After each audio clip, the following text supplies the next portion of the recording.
قرآن مجید فرقان حمید کے 11ویں پارے کی حوالے سے کچھ آیات کا خلاصہ اور کچھ باتیں اللہ تبارک و تعالی قرآن مجید کے حوالے سے صحیح بات زبان پر جاری فرمائے، اور اللہ کریم ہر بھول سے ہر خطا سے محفوظ فرمائے۔ اور یہ بھی دعا فرمائیں کہ رمضان کا جو دوسرا عشرہ آج شروع ہو رہا ہے، اللہ تبارک و تعالی اسے ہمارے لیے باعث خیر و برکت فرمائے۔ 11ویں پارے کے مضامین جو ہیں، اس پارے کے شروع میں اللہ تعالیٰ نے نبی کریم صلی اللہ علیہ وسلم کو غیب کی خبر پر مطلع فرمایا ہے کہ جب آپ سفر جہاد سے واپس مدینہ طیبہ پہنچیں گے تو بغیر کسی عذر کے جہاد سے پیچھے رہنے والے منافقین جھوٹی قسمیں کھا کھا کے اپنا عذر بیان کریں گے۔ کہا محبوب آپ جائیں گے نا تو جو منافق ہے نا وہ جھوٹی قسمیں کھائیں گے۔ اللہ تعالیٰ نے فرمایا کہ آپ ان سے کہہ دیں کہ بہانے بنانے کی ضرورت نہیں ہے، اللہ تعالیٰ ہمیں تمہارے حالات سے مطلع فرما دیا ہے۔ یہ واقعہ غزوہ تبوک سے پیچھے رہ جانے والوں کا ہے، جو لوگ غزوہ تبوک سے پیچھے رہ گئے تھے منافقین، ان کی بات ہو رہی۔ اللہ تعالیٰ نے فرمایا کہ آپ ان سے صرف نظر کریں، یہ ناپاک لوگ ہیں، محبوب آپ زیادہ توجہ ہی نہ دیں ان پر، اس لیے کہ ان کا ٹھکانہ جہنم ہے، آپ توجہ ہی نہ کریں، رہنے دیں۔ آیت نمبر 98 میں عرب کے دیہاتی لوگوں کے دو طبقات کا بیان ہے۔ ایک وہ جو اللہ کی راہ میں خرچ کرنے کو تاوان سمجھتے تھے، تو یہ تو ٹیکس ہے، اور مسلمانوں پر برے دن آنے کے منتظر رہتے تھے، اور دوسرے وہ لوگ ہیں کہ جو اسے اللہ تعالیٰ کی رضا اور نبی پاک صلی اللہ علیہ وسلم کی نیک دعاؤں کا ذریعہ سمجھتے تھے کہ اگر اللہ کی راہ میں خرچ کریں گے تو اللہ راضی ہوگا اور حضور کی دعا ہمیں نصیب ہوگی۔ تو آیت نمبر 100 میں اللہ تعالیٰ نے ایمان لانے میں پہل کرنے والے مہاجرین اور انصار اور نیکی کے ساتھ ان کی پیروی کرنے والے، یہ بھی ضرور ذہن میں رکھیں کہ انصار اور مہاجرین جو پہلے ایمان لائے اور پھر جن لوگوں نے نیکی کے ساتھ ان صحابہ کی پیروی کی، ان لوگوں کو اللہ تعالیٰ نے اپنی رضامندی کی سند عطا فرمائی ہے، اور فرمایا ان کے لیے جنت کی دائمی نعمتیں ہیں۔ آیت نمبر 103 میں فرمایا رسول مسلمانوں کے مال سے زکوٰۃ لے لیجئے اور اس کے ذریعے انہیں پاک کر دیجئے، ان سے زکوٰۃ لے لیں اور زکوٰۃ کے ذریعے انہیں پاک کر دیں۔ اور اگلے لفظ بڑے شاندار ہیں، ہر لفظ ہی شاندار ہے لیکن ترتیب دیکھیے، فرمایا وَصَلِّ عَلَيْهِمْ، زکوٰۃ لے لیں، انہیں پاک کر دیں اور ان کے لیے آپ دعا فرما دیں۔ اللہ کہہ رہا ہے محبوب ان کے لیے اِنَّا صَلَاتَكَ، بے شک جو آپ کی دعا ہے ان کے لیے، فرمایا سَكَنٌ لَهُمْ، یہ آپ کی دعا ان کے دل کے سکون کا باعث بنے گی، آپ کی دعا ان کے لیے سکون کا، واللہ سمیع علیم، اور اللہ سننے والا بھی ہے اور جاننے والا بھی۔ آیت نمبر 107 میں مسجد درار کا ذکر ہے۔ منافقین نے نا مسجد قباء کے پاس ایک نئی مسجد بنا لی تھی، مسجد درار، اور نبی پاک صلی اللہ علیہ وسلم کی بارگاہ میں حاضر ہو کے عرض کرنے لگے یا رسول اللہ صلی اللہ علیہ وسلم تشریف لائیں اور ہماری مسجد کا افتتاح کر دیں۔ قرآن مجید پڑھ رہا ہوں، سورہ توبہ آیت نمبر 107۔ تو یہ جو لفظ میں اور آپ بول دیتے ہیں مسجد ہی ہے نا جی، مسجد ہی ہے نا، مولانا آپ مسجد سے روک رہے ہیں، مسجد ہی تو ہے۔ منافقین نے مسجد بنائی قرآن مجید کی سورہ توبہ کی 11ویں پارے کی آیت نمبر 107 میں۔ اصل میں ابو عامر ایک راہب تھا، وہ مدینہ منورہ کا منافق تھا، یہاں سے بھاگ کے مکے گیا، پھر اس نے جا کے ایک اور بادشاہ کے پاس پناہ لے لی، تو وہاں سے اس نے باقاعدہ خط لکھا مکے کے منافقین کو کہ اگر تم مسلمانوں کا کافر بن کے مقابلہ کرو گے تو تم نہیں کر سکتے، تم منافق بن کے مقابلہ کرو، اور اگر تم اپنے گھر کے اندر بیٹھ کے مسلمانوں کے خلاف میٹنگ کرو گے تو کامیابی نہیں ہوگی، تم ایک مسجد ہی بنا لو تاکہ لوگ سمجھے کہ ہے تو مسجد ہی ہے، تو مسجد ہی۔ انہوں نے مسجد بنائی، اور نبی کریم علیہ السلام جب تبوک کے سفر کے لیے جا رہے تھے تو آ کے عرض کرنے لگے حضور ایک دفعہ نماز پڑھ کے مسجد کا افتتاح کر دیں، تو حضور نے فرمایا میں واپس آؤں گا تمہیں بتاؤں گا کیا کرنا ہے۔ حضور واپس آئے تو پھر حاضر ہوئے، حضور افتتاح کر دیں، تو حضور نے فرمایا کرتے ہیں تمہاری مسجد کا افتتاح۔ حضور نے مولا علی شیر خدا رضی اللہ تعالیٰ عنہ اور کچھ اور صحابہ کی ڈیوٹی لگائی، کہا ذرا مسجد کا افتتاح تو کرو، گویا افتتاح تو کرو۔ وہ افتتاح کرنے گئے تو پہلے مسجد کو گرایا، پھر اس کی بنیادوں کو اکھیڑا، اور پھر اس کی بنیادوں کے اندر آگ جلائی، آگ جلائی۔ فرمایا یہ مسجد نہیں، یہ مسجد درار ہے، تفریق ڈالنے کے لیے بنائی گئی۔ قرآن مجید نے کہا، مسجد درار کا ذکر ہے، منافقین نے ابو عامر راہب کی سازش یہ مسجد بنائی تھی، اور حضور صلی اللہ علیہ وسلم کو اس میں نماز پڑھنے کی دعوت دی تاکہ یہ مستند ہو جائے، لیکن اللہ تعالیٰ نے نبی پاک صلی اللہ علیہ وسلم کو اس میں نماز پڑھنے سے منع فرمایا اور بتایا کہ اس مقصد کے مقاصد یہ ہیں۔ اللہ کریم نے 4 مقصد قرآن مجید میں اس مسجد کے بنانے کے بیان فرمائے۔ فرمایا 4 وجہ سے بنائی گئی۔ پہلا مقصد یہ مسلمانوں کو تکلیف دینے کے لیے بنائی گئی، اور دوسرا مقصد یہ کفر کرنے کے لیے بنائی گئی، اور تیسرا مقصد اہل ایمان کے درمیان تفرقہ ڈالنے کے لیے بنائی گئی، فرقہ واریت کے لیے، اور چوتھا مقصد اللہ اور اس کے رسول صلی اللہ علیہ وسلم سے جنگ کرنے والوں کے لیے سازشوں کا مرکز بنایا گیا۔ کچھ مسلمان بڑے پریشان ہیں آج کل بھی، وہ یہ کہتے ہیں کہ جناب ہر جگہ اذان ہے، ہر جگہ قرآن ہے، ہر جگہ نماز ہے، ہم کدھر جائیں، کس طرف جا کے توجہ کریں، کس طرف جا کے ہم سارا خیال کریں۔ آپ الحمد سے لے کر والناس تک سارا قرآن پڑھ لیں، نہ کسی منافق کو مسجد سے اختلاف تھا، نہ قرآن پاک سے اختلاف تھا، نہ کسی منافق کو نماز سے اختلاف تھا، نہ بیت اللہ سے اختلاف تھا۔ منافق کو اگر تکلیف تھی تو نبی پاک کی عظمت اور شان کی تکلیف تھی۔ قرآن مجید کے اندر تو آپ کو منافقین کا ذکر جو ہے وہ انفرادی طور پہ ملے گا، تو 28ویں پارے میں تو پوری سورت ہے سورہ منافقون۔ تو سورہ منافقون کا جب آپ مطالعہ کریں گے تو کھلی واضح آیات ملیں گی کہ جب منافقوں سے کہا جاتا تھا نا کہ نبی پاک کی بارگاہ میں آؤ، وہ سارے ہلا کے کہتے تھے سارے کام کرنے ہیں پر حضور کے پاس نہیں جانا۔ بلکہ عبداللہ بن ابی سلول سے جب کسی نے کہا کہ تو حضور کی تعظیم کیوں نہیں کرتا، تو یہ لفظ ہیں امام رازی نے لکھے، کہنے لگا تم نے کہا کہ ان کا کلمہ پڑھو، ہم نے پڑھ لیا، تم نے کہا کہ ان کے پیچھے نماز پڑھو تو ہم نے پڑھ لی، تو اب تم کہتے ہو ہم معاذ اللہ محمد ابن عبداللہ کی عبادت ہی شروع کر دیں۔ یعنی وہ تعظیم کو عبادت کا نام دیتے تھے۔ منافقین کا طریقہ ہے کہ حضور کی تعظیم کو عبادت کا نام دیتے ہیں، حالانکہ وہ عبادت نہیں، وہ تعظیم ہے۔ تعظیم اور ہوتی ہے اور عبادت اور ہوتی ہے۔ اللہ تعالیٰ نے نبی پاک صلی اللہ علیہ وسلم کو فرمایا کہ آپ واپسی کے سفر میں مسجد قباء میں قیام کریں، جس کی بنیاد تقوی پہ رکھی گئی ہے اور جس میں اللہ کے پسندیدہ بندے نماز پڑھتے ہیں۔ منفی مقاصد کے لیے بنائی ہوئی اس مسجد کے برابر وہ مسجد نہیں ہو سکتی۔ اس سے معلوم ہوا کہ بعض اوقات بظاہر نیک کام اگر منفی مقاصد کے لیے کیا جائے تو اللہ کے ہاں اس کی کوئی قبولیت نہیں ہے۔ آیت نمبر 111 میں فرمایا کہ اہل ایمان کا اللہ تعالیٰ سے سودا ہو گیا ہے۔ سودا کیا ہوا ہے؟ انہوں نے اپنے مال اور جان اللہ کے ہاتھ فروخت کر دیے ہیں، یعنی وہ سب کچھ اللہ کی رضا کے لیے قربان کرنے کو تیار ہے، اور اللہ تعالیٰ انہیں جنت عطا فرمائے گا۔ مال بھی دیں گے، جانیں بھی دیں گے۔ تو اللہ کیا دے گا؟ جان تو بڑی دور کی بات ہے، مال کوئی نہیں دیتے لوگ، یہ بڑا مشکل کام ہے۔ جنت تو چاہیے نا جی۔ اور نبی پاک علیہ السلام کے صحابہ جنت کی خواہش کرتے تھے، جنت کی دعا کرتے تھے۔ یہ سودا ہو گیا، اور سودا کرایا کس نے؟ میرے اور آپ کے پیارے حبیب صلی اللہ علیہ وسلم، حضور نے یہ سودا کرایا۔ آیت نمبر 112 میں اللہ تبارک و تعالیٰ نے نا اہل ایمان کی علامتیں بیان کی ہیں کہ مومن ہوتے کون ہیں۔ وہ ہمارا ایک مزاج ہے نا، مومنوں والا کام کوئی بھی نہ کرے، لیکن کسی کی یہ جرت نہیں کہ وہ ہمیں معاذ اللہ تعالیٰ تھوڑی دیر کے لیے بھی غیر مسلم کہہ دے، کہنا بھی نہیں چاہیے۔ لیکن اگر ہم اہل ایمان کہلاتے ہیں تو جو صفات اہل ایمان کی قرآن بیان کرتا ہے بغیر کسی تشریح اور تفسیر کے، وہ صفات تو ہمارے اندر ہونا چاہیے کہ نہیں ہونا چاہیے۔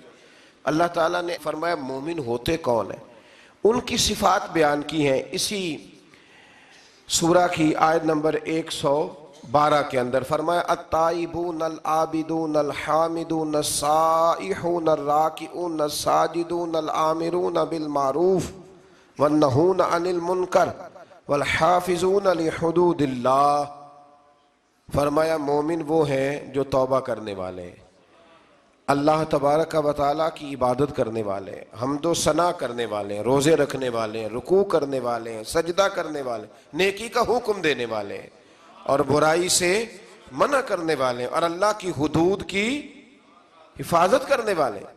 فرمایا وَبَشِّرِ الْمُؤْمِنِينَ، اے محبوب ان صفات والے مومنوں کو میری رحمت اور جنت کی خوشخبری عطا فرما دے۔ حکمران بھی فٹافٹ بول کے کہتے ہیں کہ آپ کو زیادہ مومن ہیں، ہم بھی تو مسلمان ہیں، تو بھئی اللہ تعالیٰ نے یہ ایمان کی صفات بیان کی ہیں کہ وہ نیکی کا حکم دیں گے، برائی سے منع کریں گے اور وہ اللہ کی حدود کی حفاظت کریں گے، پہرے داری کریں گے دین کی سرحدوں کی۔ تو اگر یہ صفات کسی میں بھی پائی جائیں گے تو پکا مومن ہے، لیکن صفت کوئی بھی نہ پائی جائے۔ حضرت مولا رومی رحمت اللہ تعالیٰ علیہ فرمایا کرتے تھے کہ درخت خالی اگے تو نہیں پتہ چلتا کہ درخت ہے، لیکن اگر اس پہ کنو لگ جائے تو پتہ چلتا ہے کہ مالٹے کا درخت ہے۔ فرماتے ویسے نہیں پتہ چلتا کہ بیل کس چیز کی ہے، بیل کس چیز کی ہے ویسے پتہ نہیں چلتا، لیکن اگر اس کے اوپر کوئی پھل لگ جائے تو پتہ چل جاتا ہے کہ یہ کس چیز کی ہے۔ فرماتے بندہ دیکھ کے کیسے پتہ چلے گا کس مذہب کا ہے؟ اذان ہو جائے، مسجد میں جا کے جماعت سے شامل ہو جائے تو پتہ چلے گا محمد عربی کا کلمہ پڑھنے والا ہے، یہ رسول اللہ صلی اللہ علیہ وسلم کا غلام ہے۔ پتہ تو کاموں سے چلے گا نا، کہ خالی لیبل لگانے سے پتہ چلے گا۔ اللہ اہل ایمان جیسے کام کرنے کی توفیق عطا فرمائے۔ اسی سورہ مبارکہ کی آیت نمبر 118 میں غزوہ تبوک سے پیچھے رہنے والے 3 صحابہ حضرت کعب بن مالک، ہلال بن امیہ اور مرارہ بن ربیع رضی اللہ تعالیٰ عنہ، یہ 3 پیچھے رہ گئے۔ ان کا بھی بیان ہے کہ انہوں نے جھوٹی بہانے بازی نہیں کی بلکہ اپنی غلطی تسلیم کر لی۔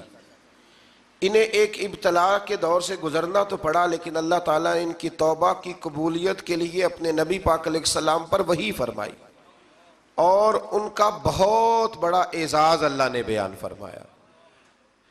سچ بولنا مشکل ضرور ہوتا ہے، انسان آزمائش میں مبتلا ہو جاتا ہے۔ حضرت کعب بن مالک بھی فرماتے ہیں کہ منافقین نے بھی تبوک سے واپسی پر حضور سے جھوٹ بولے تو وہ بچ گئے۔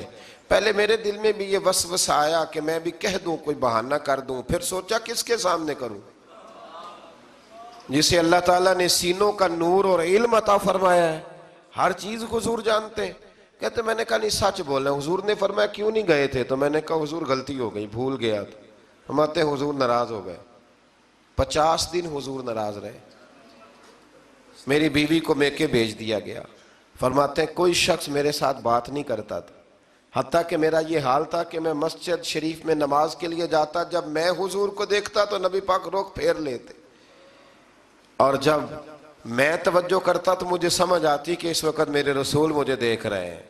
ہمارے صوفیہ ترجمہ کرتے ہیں نا قرآن کا اور عشق کی ان داستانوں کا، میں ویکھاں تے میرا یار نہ ویکھے، چے میں نام ویکھاں تے ہو ویکھے تے ایڈے نصیب کتھوں تتڑی دے او میرے وچ ویکھن دے ویکھے، غلام فریدہ ابوے یار دے مریے، پامیں ویکھے یا نہ ویکھے۔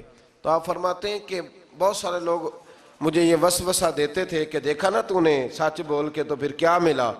تو فرماتے ہیں پھر اللہ نے فضل کیا اور 50 دنوں کے بعد رب کریم نے میری توبہ کا اعلان قرآن میں فرمایا۔ فرمایا سچ بولا، وقتی طور پر آزمائش ہوئی، پر قیامت تک کے لیے میری توبہ کا ذکر اللہ نے قرآن مجید میں فرما دیا۔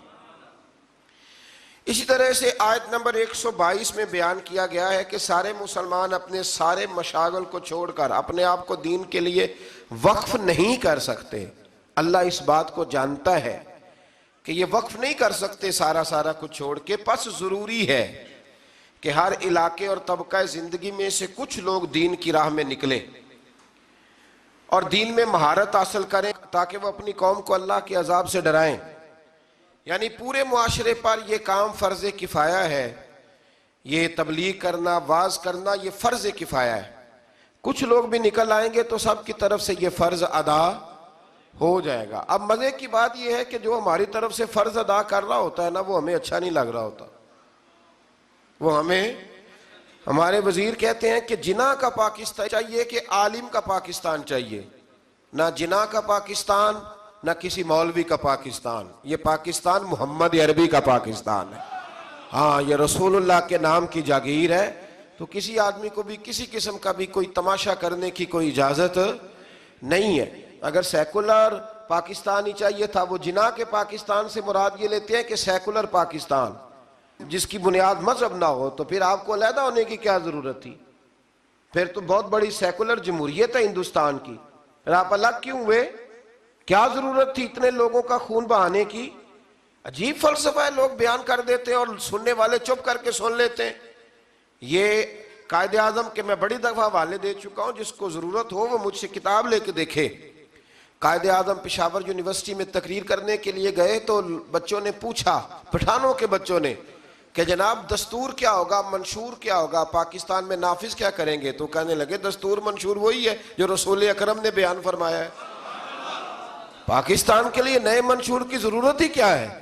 تو کہا کہ پاکستان بنے گا کب بنے گا؟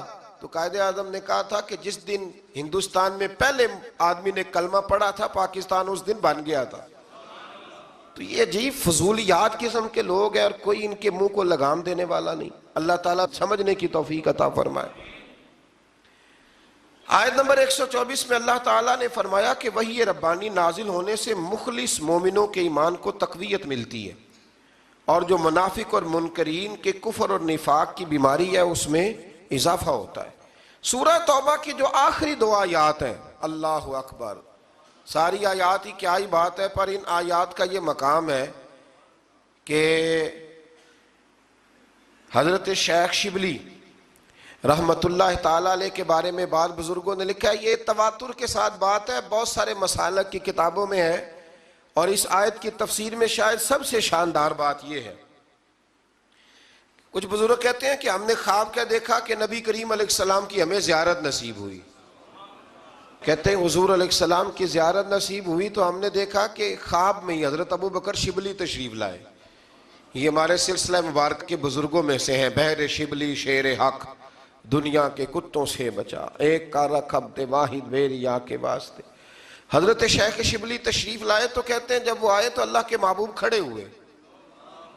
حضور نے ان کو عزت دی اور نبی پاک نے ان کا ماتھا چوما، اور پھر رسول پاک نے انہیں اپنے ساتھ بٹھایا اور پھر بڑی محبت فرمائی.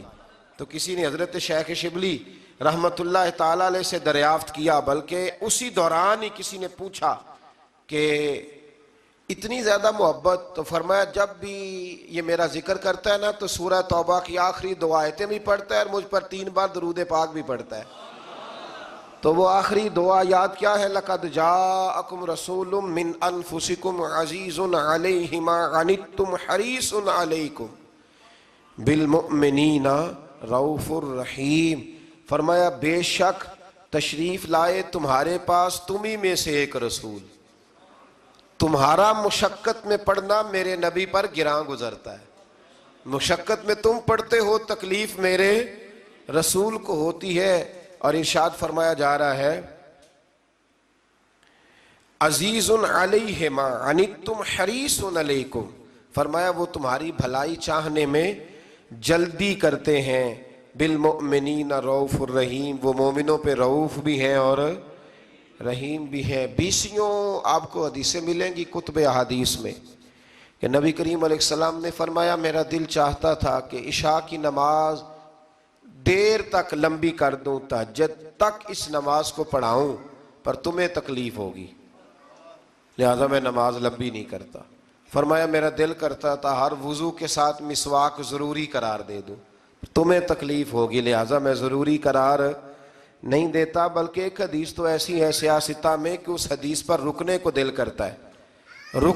کرتا ہے کہ نبی کریم صلی اللہ علیہ وسلم نے فرمایا میں نماز پڑھا رہا ہوتا ہوں تو میرا دل کرتا ہے کہ میں لمبی نماز پڑھاؤں، پھر میرے دل میں خیال آتا ہے کہ پیچھے بیمار بھی ہوں گے، بوڑھے بھی ہوں گے، بچے بھی ہوں گے. نماز اللہ کی اور خیال امت کا. تو حضور فرماتے ہیں کہ میں نماز مختصر کر دیتا ہوں اور تمہاری تکلیف کا خیال کرتا ہوں.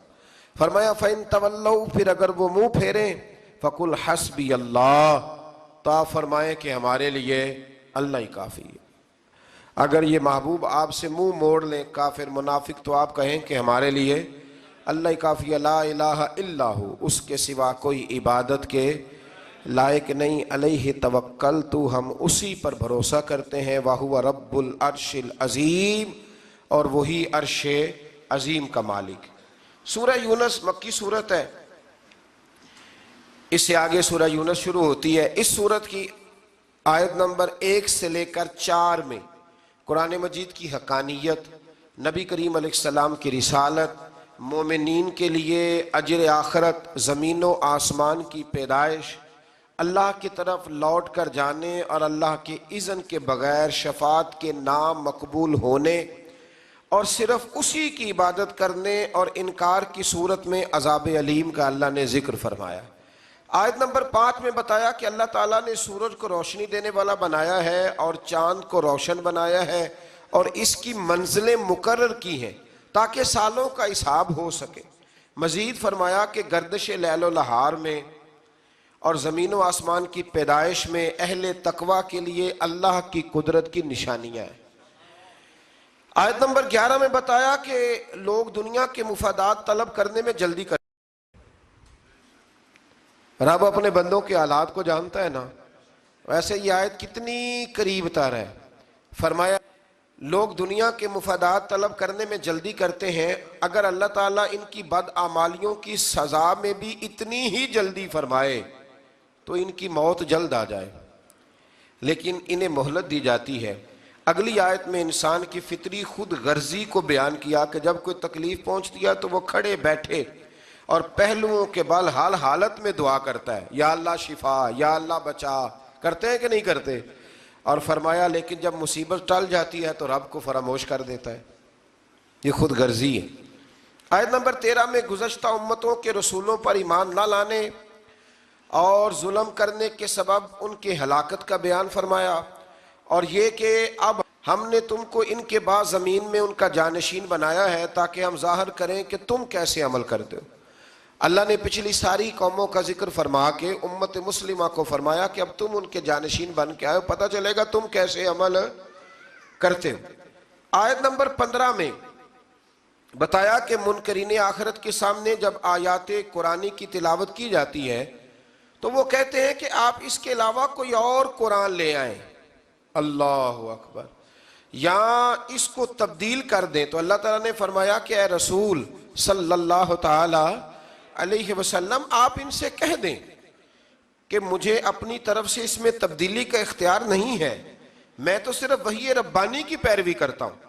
رسول اللہ صلی اللہ علیہ وسلم نے فرمایا میں نے تمہارے درمیان اپنی عمر کا بڑا حصہ گزارا ہے، فَقَدْ لَبِثْتُ فِيكُمْ عُمَرًا مِّن قَبْلِهِ أَفَلَا تَعْقِلُونَ، میں نے تمہارے درمیان عمر کا بڑا حصہ گزارا ہے، کیا تم سمجھتے نہیں؟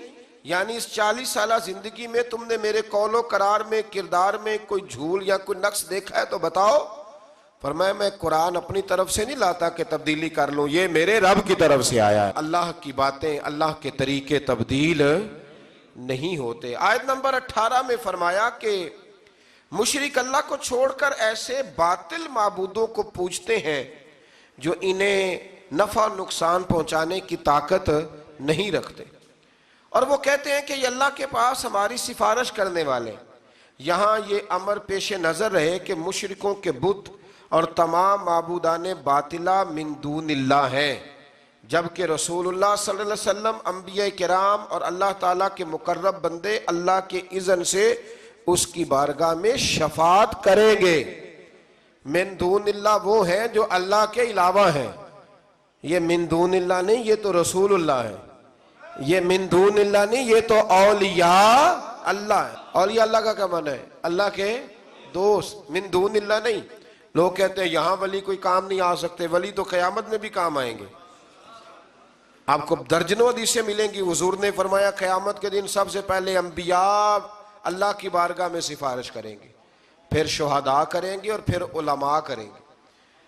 اللہ تو ایک حافظ قرآن کی سفارش کی برکت سے 10 لوگوں کو جنت عطا فرما دے گا۔ آگے سورہ یونس کی آیت نمبر 22 میں اللہ تعالیٰ نے اپنی مختلف نعمتوں کا ذکر فرمایا، جس میں دریاؤں میں بادبانی، کشتیوں کا چلنا اور بارش سے انسانوں اور جانوروں کی خوراک کے لیے پودوں اور سبزوں کا اگنا شامل ہے، لیکن انسانوں کی فطرت یہ ہے کہ طوفان کے گرداب میں پھنس جائے تو آخری سہارے کے طور پر اللہ کو پکارتا ہے، اور جب مصیبت ٹال جاتی ہے تو اللہ تعالیٰ کی نافرمانی شروع کر دیتا ہے۔ اللہ تعالیٰ نے فرمایا ایسا بھی ہوتا ہے کہ کبھی تیار فصل اچانک کسی آفت کے نتیجے میں تباہ و برباد ہو جاتی ہے، حالانکہ انسان سمجھتا ہے کہ اب یہ میرے قبضہ و قدرت میں ہے، لیکن حکم صرف اللہ کا ہی چلتا ہے۔ رب فرماتا ہے بالکل تیار کر کے نا، بالکل او جبار کہار کا آوے مت روڑ دیوی دودھ کڑیا،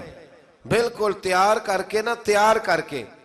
آپ نے دیکھے نا بھینس کو پالا کس لیے کہ دودھ ملے گا، چارہ کس لیے ڈالا کہ دودھ ملے گا، صبح گئے اس کو چارہ ڈالنے کس لیے کہ دودھ ملے گا، پھر محنت کر کے دودھ دھویا اور پھر گھر تک آ گیا، لیکن وہ جبار کہار کا آوے متے روڑ دیوی دودھ کڑیا، پینے دے نہ پینے دے یہ اس کے قبضہ ہو قدرت میں۔ آیت نمبر 26 میں بتایا کہ قیامت کے روز نیک اعمال کرنے والوں کو بہترین جزا ملے گی اور برائی کا ارتکاب کرنے والوں کے چہرے سیاہ ہو جائیں گے معاذ اللہ۔ آیت نمبر 28 میں قیامت کے دن مشرکین اور ان کے معبودوں کے درمیان پھوٹ پڑنے اور معبودوں کو ان کی عبادت سے بے خبری کا ذکر فرمایا گیا۔ آیت نمبر 31 میں بتایا کہ اگر ان مشرکوں سے پوچھا جائے کہ زمین و آسمان سے روزی کون عطا کرتا ہے، حیات و موت کس کے قبضہ و قدرت میں، اور نظام کائنات کو کون چلاتا ہے، تو کہیں گے اللہ، لیکن براہ راست پھر بھی راہ راست سے بھٹک جاتے ہیں۔ یہ بھی بتایا کہ پہلی بار اسی نے پیدا کیا اور دوبارہ بھی وہی پیدا کرے گا، یعنی دوبارہ مرنے کے بعد دوبارہ اٹھائے گا بھی وہی۔ تو تم حق کو چھوڑ کر فاسد خیالات کی پیروی کیوں کرتے ہو؟ لوگ بالکل سچی بات چھوڑ کے وسوسے کے پیچھے لگ جاتے ہیں۔ قرآن کی حقانیت کے حوالے سے بھی ایک بار پھر منکرین کو چیلنج کیا کہ اگر تمہارے نزدیک یہ اللہ کا کلام نہیں تو اس جیسی ایک صورت بنا لاؤ۔ ان آیات میں بار بار اللہ تعالیٰ کی قدرت اور آخرت کے بارے میں متنبہ کیا گیا ہے۔ اللہ تعالیٰ نے رسول اللہ صلی اللہ علیہ وسلم کو فرمایا کہ آپ ان سے کہہ دیں کہ تم لوگ جو مطالبہ کرتے ہو نا عذاب کا، تو اللہ تمہاری جلد بازی کی وجہ سے اپنے فیصلے نہیں بدلتا، میں اپنی ذات کے لیے ذاتی طور پر نفع نقصان کا اختیار نہیں رکھتا مگر اسی کا جو اللہ چاہے۔ ہر امت کے لیے ایک وقت مقرر ہے، اور جب وہ وقت مقرر آ جائے گا تو ایک گھڑی کی تقدیم اور تاخیر نہیں ہو سکتی۔ اور فرمایا کیا تم لوگ ایمان لانے کے لیے عذاب الہی کا انتظار کر رہے ہو کہ پہلے تمہیں عذاب دکھایا جائے کہ نہ مانو گے تو سزا ملے گی پھر ایمان لاؤ گے؟ اللہ اکبر۔ تو فرمایا اس وقت پھر تمہارا ایمان لانا مقبول نہیں ہوگا، اور عذاب الہی کو کوئی دھمکی نہیں بلکہ حقیقت ہے۔ اور آخرت کی مشکل گھڑی کی طرف متوجہ کرتے ہوئے فرمایا جس شخص نے اپنے اوپر بد اعمالیوں کی وجہ سے ظلم کر رکھا ہے تو قیامت کے دن اگر ساری دولت اس کے قبضے میں آ جائے اور اس کو اپنے گناہوں کے فدیے کے طور پر دینے کے لیے تیار ہو جائے گا، لیکن وہاں یہ دنیاوی مال و دولت اس کے کسی کام نہیں آئے گا۔ آیت نمبر 41 تا 44 میں فرمایا کہ ان میں سے بعض لوگ اپنے کو سنتے ہیں اور بعض دیکھتے ہیں، لیکن دل کے کانوں سے نہیں سنتے اور نہ دل کی آنکھوں سے دیکھتے ہیں، ان کا دیکھنا سننا بے فائدہ ہے۔ آیت نمبر 45 میں فرمایا کہ قیامت کے دن کفار یہ گمان کریں گے کہ وہ دنیا میں صرف دن کی ایک گھڑی بھر رہے ہوتے، لمبا وقت انہیں رہنے کا موقع۔ یہاں لوگ یہ دعا کرتے ہیں کہ یہاں سے جانا نہ پڑے، اور وہاں جا کے کیا کہیں گے کہ کاش ہم ایک گھڑی بھر کے لیے دنیا میں آئے ہوتے۔ اللہ تعالی ہمیں یہاں اچھے عمل کرنے کی توفیق عطا فرمائے۔ آیت نمبر 58 میں فرمایا کہ اللہ کے فضل اور اس کی رحمت ملنے پر خوشی منایا کرو۔ قل بفضل اللہ وبرحمتہ فبذلک فلیفرحوا، جب اللہ کا فضل اور اس کی رحمت ملے تو خوشی مناؤ۔ بعض اہل علم نے سرکار دو عالم صلی اللہ علیہ وسلم کی پیدائش پر خوشی منانے کا اسی آیت سے استدلال کیا۔ آیت نمبر 59 میں کفار کے حلال و حرام کے خود ساختہ فیصلوں کو اللہ کی طرف منسوب کرنے کی مذمت کی گئی ہے۔ اس کے بعد اللہ تعالیٰ کے علم کے متعلق غلط فہمی میں مبتلا لوگوں کو غلط فہمی کا ازالہ کرتے ہوئے فرمایا کہ تمہارا کوئی عمل اور زمین و آسمان میں کوئی ذرہ یا اس سے چھوٹی یا بڑی چیز اللہ کے علم سے باہر یا پوشیدہ، کوئی چیز پوشیدہ. یہ مسلمان کا اگر نظریہ پک جائے نا کہ ہر چیز اللہ کی نظر میں ہے تو پھر کیمرے لگانے کی کوئی ضرورت نہیں ہے، پھر سڑکوں پر ہمیں پولیس والے کھڑے کرنے کی کوئی ضرورت اگر یہ بن جائے نظریہ. آیت میں اولیاء اللہ کی شان بیان کی، فرمایا الا ان اولیاء اللہ لا خوف علیہم ولا هم یحزنون. فرمایا خبردار، بے شک اللہ کے ولیوں کو نہ کوئی خوف ہے اور نہ وہ غمگین ہوں گے. اور پھر خود ہی ارشاد فرما دیا کہ ولی وہ ہے الذین آمنوا وکانوا یتقون، جو ایمان لائے اور تقوی اختیار کرتے ہیں. تو فرمایا اور دنیا کی زندگی میں بھی ان کے لیے بشارت ہے اور آخرت میں بھی. اللہ کے کلمات میں کوئی تبدیلی نہیں ہوتی اور یہ بہت بڑی کامیابی ہے. آیت نمبر 65 میں سرکار دو عالم صلی اللہ علیہ وسلم کو تسلی دیتے ہوئے فرمایا کہ اے حبیب صلی اللہ علیہ وسلم، آپ رنجیدہ خاطر نہ ہوں، میں جو سب سرفرازیوں کا واحد مالک ہوں تو میں آپ کا مددگار ہوں. اور مشرکین تو صرف وہم و گمان میں ہیں اور صرف اپنے خیالات کی پیروی کر رہے ہیں، چکر میں پڑے ہوئے ہیں. محبوب میں جو ہوں آپ کا مددگار، آپ ان کے ان چکروں میں الجھنے سے آپ پریشان نہ ہوں. آیت نمبر 68 میں فرمایا کہ ان منکروں نے کہا کہ اللہ نے بیٹا بنا لیا ہے. اللہ تعالیٰ اس سے پاک ہے اور آسمانوں اور زمین میں جو کچھ بھی ہے وہ اس سے بے نیاز ہے. تو کیا اس باطل دعوے کی ان کے پاس کوئی دلیل ہے؟ آیت نمبر 71 سے لے کر تقریباً 90 تک اللہ تعالیٰ نے حضرت نوح علیہ السلام کا اور ان کی قوم کا ذکر فرمایا، اور حضرت موسیٰ علیہ السلام کا جادوگروں کا جو واقعہ پچھلے سپاروں میں ہم دیکھ آئے ہیں اس کو اللہ تبارک و تعالیٰ نے بیان فرمایا ہے. اور پھر سے بنی اسرائیل والوں کو یہ بات یاد دلائی ہے کہ تم اللہ کی نافرمانی کرنے والی قوم. آیت نمبر 90 سے بیان کیا کہ ہم نے بنی اسرائیل کو سلامتی کے ساتھ سمندر پار کرا دیا تھا، اور فرعون اور اس کے لشکر عداوت اور سرکشی میں ان کے تعاقب میں آئے، یہاں تک کہ جب سمندر میں غرق ہونے لگے تو فرعون نے کہا میں اس ہستی پر ایمان لایا جس پر بنی اسرائیل والے ایمان. جب گوتے لگے نا چار تو کہنے لگا میں ایمان لایا، جس کے سوا کوئی عبادت کے مستحق نہیں اور میں مسلمانوں میں سے ہوں. حدیث پاک میں ہے کہ اللہ تعالیٰ عین موت کے وقت اور غرغرے کی کیفیت طاری ہونے سے پہلے اپنے بندے کی توبہ قبول فرما لیتا ہے. پہلے اللہ توبہ، لیکن اللہ نے یہ تو نہیں نہ بتایا کہ موت کا وقت کب آئے گا، اس لیے ہر وقت توبہ کرتے ہی رہنا چاہیے. لیکن اس مرحلے پر توبہ قبول نہیں ہوتی کہ جب انسان غوطے کھانے لگے تو پھر وہ کہے کہ ہاں اب میں توبہ کرتا ہوں.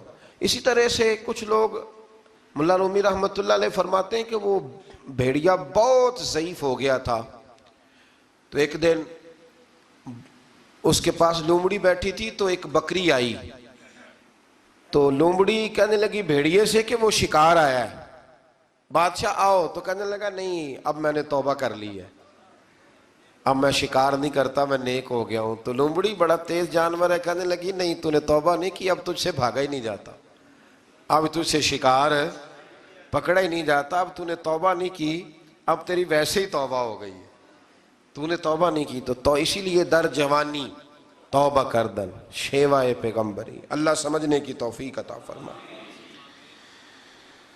اللہ تعالیٰ نے فرعون کو فرمایا کہ آج ہم تیرے بے جان جسم کو بچا لیں گے تاکہ تم بعد میں آنے والوں کے لیے نشان عبرت بنے رہو. قرآن کا یہ معجزہ آج بھی سچا ہے. مصر کے فرعون کی لاش آج بھی موجود ہے. اس کے بعد بنی اسرائیل کی آزادی، ان کے رزق میں فراخی اور ان کے آپس میں اختلافات کا ذکر ہے.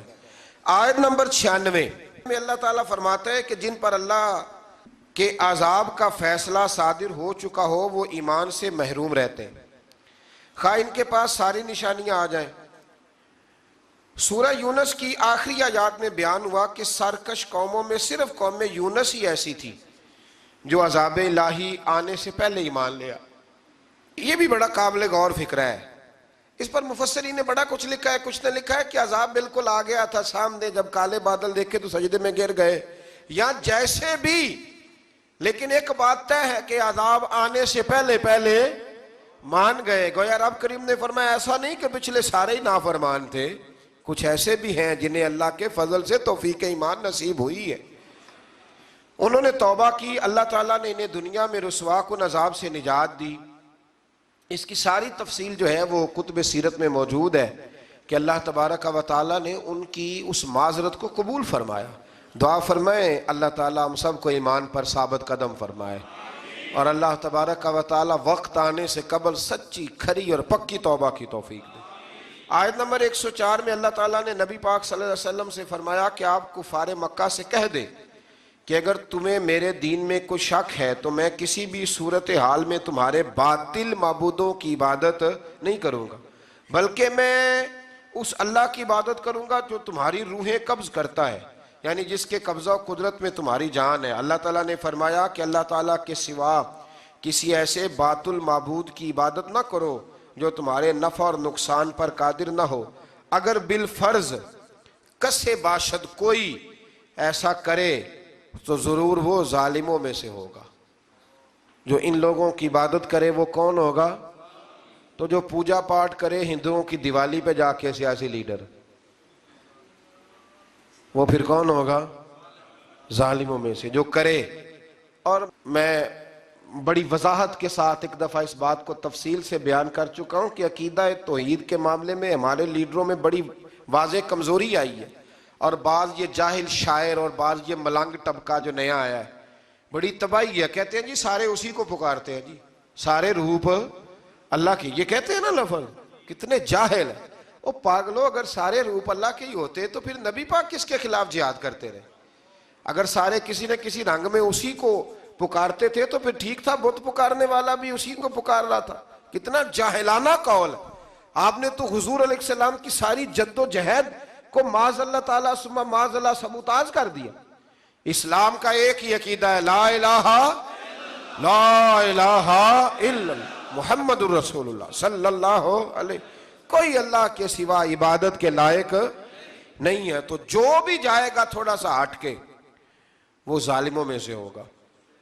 آیت نمبر 107 میں فرمایا کہ ہر چیز اللہ تعالیٰ کی قدرت اور اختیار میں ہے، اگر وہ کسی کو تکلیف پہنچانا چاہے تو کوئی بچانے والا نہیں، اور اگر وہ کسی کے ساتھ بھلائی کا ارادہ کرے تو کوئی اس کے فضل کی راہ میں حائل ہو سکتا نہیں، اور وہ اپنے بندوں میں سے جس کو چاہتا ہے اپنے فضل سے نوازتا ہے، اور وہ بہت بخشنے والا اور مہربان ہے۔ اے رسول صلی اللہ علیہ وسلم کہہ دیجئے کہ تمہارے پاس تمہارے رب کی جانب سے حق آ چکا ہے، سو جس نے ہدایت کو اختیار کیا تو اسی کا فائدہ اسی کو پہنچے گا، اور جس نے گمراہی کو اختیار کیا تو اس کا وبال بھی اسی پہ آئے گا، اور میں تم پر کوئی جبر کرنے والا نہیں۔ آخری آیت میں اتباع وحی کرنے اور ایذائے کفار پر صبر کرنے کی تلقین کی گئی۔ آگے سورہ ہود شروع ہوتی ہے۔ سورہ ہود بھی مکی سورت ہے، اس کے اندر بھی بڑے شاندار اور بڑے بہترین مضامین ہیں، اور اس کے حوالے سے الگ سے حضور علیہ السلام نے کچھ باتیں ارشاد فرمائی۔ اس پارے کے اندر چند آیات ابتدائی سورہ ہود کی آئی ہیں۔